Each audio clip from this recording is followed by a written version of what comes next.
ஒருத்தர் போய் என்ன பண்ணுறாரு, நேராக கழுத்தில் ஒரு தமுக்கு, தண்டோரான்னு சொல்கிறது தமுக்கு, தமுக்கடி, இந்த கையில் ஒரு இது வச்சுருப்பாங்க, அடிப்பாங்க.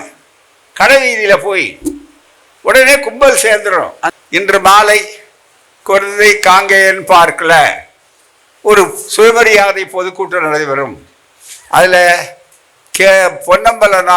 பொன்னம்பலம் என்று ஒருவர் பேசுவார்.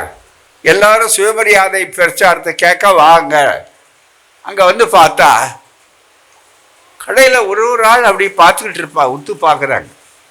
என்ன பார்க்குறாங்க அப்படின்னு கேட்டா, ஏயா இந்த தமக்கடிச்ச ஆளை மாதிரி ஒரு ஆளை பார்த்த மாதிரி இருக்க, வேற யாரும் இல்லை, பேச போற பொன்னம்பலனார் தான் அந்த தமுக்கடிச்சவர். எந்த இயக்கத்திலாவது, இந்தியாவில் எந்த இயக்கத்திலாவது இந்த மாதிரி பிரச்சாரம் ஊக்கிய இயக்கம் ஒன்று உண்டா?